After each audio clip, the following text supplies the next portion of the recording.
한 통의 이메일이 도착했습니다. 발신인은 익명의 중국 교수. 첨부된 문서를 열자 놀라운 내용이 펼쳐집니다. 이 글을 읽는 순간 당신은 중국의 금기에 발을 들이게 됩니다. 화면 속 문장이 눈에 들어옵니다. 손가락이 떨리며 스크롤을 내립니다. 저는 중국의 명문대 역사 교수입니다. 제 이름을 밝힐 수 없음을 이해해 주시기 바랍니다. 이 글이 중국 당국에 알려진다면 제 인생은 끝장날 것입니다. 심장이 빠르게 뛰기 시작합니다. 그의 첫 문장부터 위험한 진실의 기운이 느껴집니다. 과연 이 용기 있는 교수가 밝히려는 충격적인 진실은 무엇일까요? 그가 목숨을 걸고 전하는 이야기는 한중 관계에 어떤 파문을 일으킬까요? 그리고 이 위험한 고백의 끝에는 어떤 결말이 기다리고 있을까요? 안녕하세요. 저는 중국의 한 명문 대학교에서 역사학을 가르치고 있는 교수입니다. 오늘 여러분께 제 이야기를 들려드리게 되어 영광입니다. 먼저 말씀드리고 싶은 것은 제가 이렇게 한국인 분들 앞에서 제 생각을 나누는 것이 중국 내에서는 상당히 위험한 일이라는 점입니다. 그래서 부득이하게 제 이름은 밝히지 않겠습니다. 이 점 양해 부탁드립니다. 최근 한국에서 장이안이라는 중국 출신 방송인의 발언으로 인해 큰 논란이 있었다고 들었습니다. 그의 발언이 많은 한국인들의 반감을 샀다는 것도 알고 있습니다. 하지만 제가 오늘 여러분께 말씀드리고 싶은 것은 사실 장이안의 그런 발언이 중국인들 사이에서는 꽤나 흔한 생각이라는 점입니다. 이런 생각의 뿌리에는 중화사상이 자리 잡고 있습니다.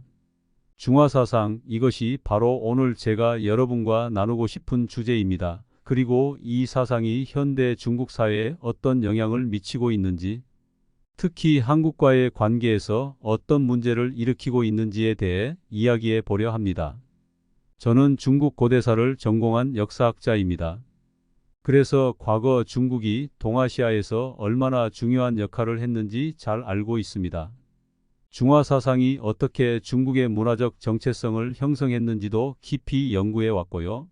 하지만 오늘날 이 중화사상이 현실과 얼마나 괴리를 이루고 있는지, 그리고 한국과의 관계에서 어떤 문제를 일으키고 있는지, 그것이 바로 제가 오늘 여러분께 말씀드리고 싶은 핵심입니다.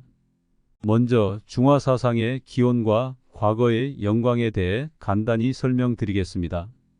명나라와 청나라 시절을 떠올려 보시죠. 그 시기 중국은 동아시아에서 엄청난 문화적, 정치적 영향력을 발휘했습니다.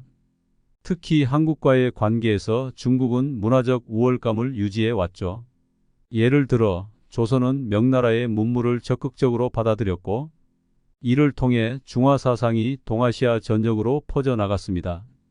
이런 역사적 배경이 중국인의 자부심을 형성해 왔습니다.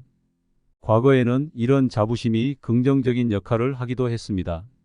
하지만 여기서 우리는 한 가지 중요한 질문을 던져야 합니다. 과거에 존재했던 이 사상이 현대 중국에서는 어떤 모습으로 왜곡되고 있을까요? 그리고 이것이 열등감이라는 감정과 결합되어 어떤 부작용을 일으키고 있을까요? 현대 중국의 상황을 살펴봅시다. 과거 중국의 강대함과 지금의 현실을 비교해 보면 우리는 더 이상 과거처럼 다른 나라보다 절대적으로 우월하지 않다는 점을 인정해야 합니다. 특히 경제, 기술, 사회 인프라 측면에서 한국이 중국을 앞서고 있다는 사실을 부인할 수 없습니다. 하지만 안타깝게도 중국 내에서는 이런 현실을 인정하지 못하는 사람들이 많습니다. 최근 한국과의 문화 논란을 보면 이런 현상이 잘 드러납니다. 김치나 한복을 둘러싼 논쟁들 말이죠. 많은 중국인들이 여전히 자신들이 우월하다고 느끼려 하지만 실제로는 이런 논란이 중화 사상의 왜곡된 형태로 나타나고 있는 겁니다. 제가 특히 안타깝게 생각하는 부분은 기술 분야에서의 인식 차이입니다. 많은 중국인들이 화웨이가 삼성을 능가했다고 주장합니다. 하지만 이는 무지와 우월감이 뒤섞인 잘못된 인식입니다. 실제로 화웨이는 설계만 담당하는 반면 삼성은 모든 부품을 자체 생산할 수 있는 기술력을 갖추고 있습니다. 이런 차이를 정확히 인식하는 것이 중요합니다. 여기서 한 가지 흥미로운 점을 지적하고 싶습니다. 많은 중국인들이 미국이 중국을 비판할 때는 대체로 받아들이거나 넘어가는 편입니다. 하지만 한국이 비슷한 이야기를 하면 강하게 반발하는 경향이 있죠. 왜 그럴까요? 이는 한국이 갑작스럽게 경제적으로 발전하면서 중국인들의 열등감을 자극했기 때문입니다. 김치 한복 논란을 예로 들어보겠습니다. 이런 논란은 단순한 문화적 논쟁이 아닙니다. 중국 내부의 열등감과 현실 부정이 표출되는 방식인 거죠. 우리는 이런 현상을 정확히 인식하고 반성해야 합니다. 여기서 더 나아가 중국 내에서 벌어지고 있는 문화 논란들이 어떻게 정치적 선전에 이용되고 있는지 말씀드리고 싶습니다. 중국의 미디어가 중국과 한국 사이의 갈등을 부추기고 한국에 대한 부정적인 인식을 확산시키는 방식은 매우 우려스럽습니다. 특히 사드 배치 이후로 이런 경향이 더욱 심해졌습니다. 이런 선전은 처음에는 중국 국민들의 자부심을 지키기 위한 시도로 시작되었을지 모릅니다. 하지만 결과적으로는 국민들이 현실을 직시하지 못하고 과거의 영광에 집착하게 만드는 부작용을 낳고 있습니다. 이는 중국 당국의 문화적 자부심 고취 정책의 일환일 수 있지만 이런 정책이 중국 국민들에게 현실을 왜곡시키는 역효과를 낳고 있다는 점을 강조하고 싶습니다. 이제 한국과 중국의 관계 그리고 미래를 위한 제안을 드리고 싶습니다. 한국 여러분, 중국과 한국은 오랜 역사적 관계를 가지고 있습니다. 이 관계는 결코 단절되어서는 안 됩니다. 중화 사상과 열등감이 한국과 중국 사이의 갈등의 근본적인 원인이 되고 있지만 우리는 이를 극복하고 서로의 문화를 존중하며 과거의 영광에 집착하지 않고 미래지향적인 관계를 구축해 나가야 한다고 생각합니다. 마지막으로 말씀드리고 싶은 부분은 중국인들이 더 이상 과거의 중화 사상에만 의존하지 않고 현대 세계에서의 우리의 위치를 냉철하게 인식해야 한다고 생각합니다. 한국과 중국이 서로를 적대시할 필요는 없습니다. 오히려 더 나은 협력 관계를 만들어가야 합니다. 중국은 위대한 역사를 가진 나라입니다. 하지만 위대함은 과거에만 존재하는 것이 아닙니다.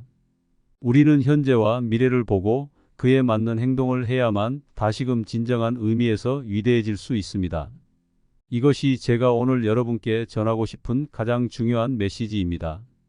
여러분, 제 이야기를 들어주셔서 감사합니다. 제가 오늘 이렇게 솔직한 이야기를 할 수 있었던 것은 한국이라는 자유로운 환경 덕분입니다. 중국에서라면 이런 이야기를 공개적으로 할 수 없었을 겁니다. 그만큼 우리 중국이 아직 가야 할 길이 멀다는 것을 인정합니다. 사실 제가 이렇게 말씀드리는 동안에도 내심 두려움이 있습니다. 혹시 이 강연이 중국 당국에 알려지지는 않을까? 그로 인해 제 가족이나 지인들이 어려움을 겪게 되지는 않을까 하는 걱정이 듭니다. 이런 제 모습이 바로 현재 중국의 현실을 보여주는 것이 아닐까요?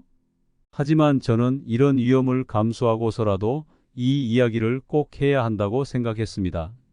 우리 중국이 변화해야 한다고 믿기 때문이니까요. 그리고 그 변화의 시작은 바로 우리 스스로를 객관적으로 바라보는 것에서 시작된다고 생각합니다. 중국과 한국은 이웃 국가이지요.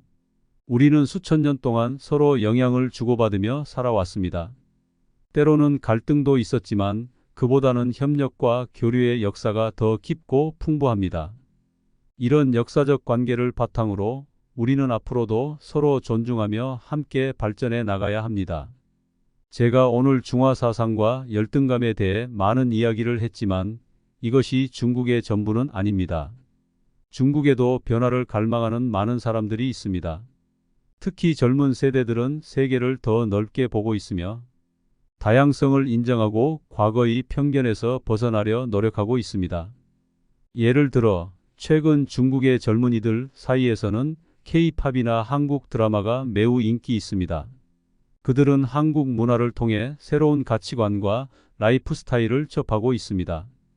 이는 단순한 문화 소비를 넘어 그들의 사고방식에도 영향을 미치고 있습니다. 이런 변화가 앞으로 중국과 한국의 관계를 더욱 발전시킬 수 있는 토대가 될 것이라고 저는 믿습니다. 그리고 중국 내에서도 점차 자성의 목소리가 나오고 있습니다.